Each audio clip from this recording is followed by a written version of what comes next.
Okay, today we're going to talk about how to find the correlation coefficient, also just known as your R value. If you remember how to find the line of best fit, this is going to be really straightforward and easy to do. We're going to just use our calculator to find it. So if you haven't already, pull out your calculator. So definition, a correlation coefficient is a numerical measure of some type of correlation, meaning a statistical relationship between two variables. Variables may be two columns of a given set of data of observation, often called a sample, or two components of a multivariable random sample with a known distribution. All of this is a lot to just say. It's going to help us know if the line that we found as our line of best fit actually really fits this data. How well does it fit the data? That's what it's going to help us find out. And we're not going to talk so much about what it means today, just how to calculate it. So that's what we're learning today, is how to calculate the correlation coefficient to measure the strength of a linear regression.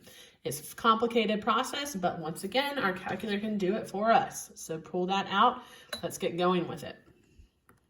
So here's our first problem. We want to find the correlation coefficient, or the R value of the data described below. Emma is a programmer in the Silicon Valley and spends most of her day typing and drinking coffee. She wants to know if drinking coffee makes her type faster. Over the next few days, Emma varies the number of cups of coffee she drinks, which is her X, so we're going to call these her X values, and measures the number of words typed per minute each day, or her Y values. And we're just going to find our correlation coefficient, or our R value. So what we're looking for is what R equals. And we're going to go through and do this very similar. So remember, clear your calculator if you haven't already. Hit on and clear together. We're going to go to data. In L1, we're going to put our X values. So this is our L1. So our X values are 1, 4, 5, 5, and 6. Scroll to the right and we'll put in our Y values in for L2. We have 81, 87, 95, 85, and 93. Then we're going to hit second data. We're going to go down to number 4 and hit enter on all of these, calculate, and scroll down. That's our A, our B, our R squared. That's not quite it. We want just R. Our R value is this 0.78496, so on. We want to round to the nearest thousandths, or 2 decimal spaces. So that's going to be 0.78.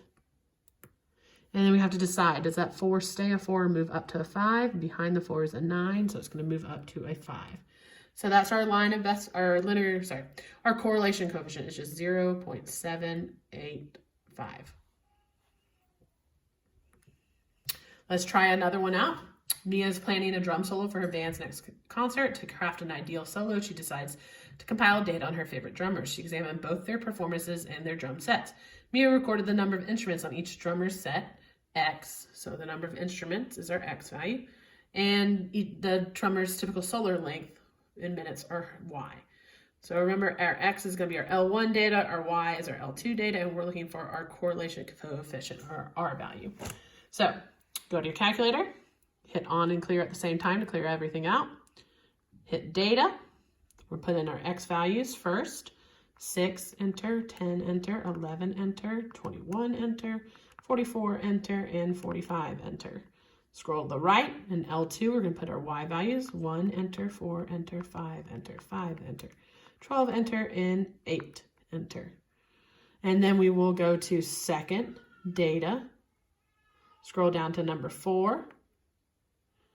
Hit down to calculate. And scroll down to the fourth one here for R. R equals 0.8953. 0.89. And we have to decide, does that 5 stay a 5 or move up? So we're looking at that 5, look behind it, there's a 3, means it stays a 5. Tomorrow we will talk about what these values actually mean and what they can do for you. We just wanted to learn how to calculate them today. So go ahead and complete your IXL. Remember to log in. Thank you for listening. I hope you are doing well. Email your teacher if you have any questions.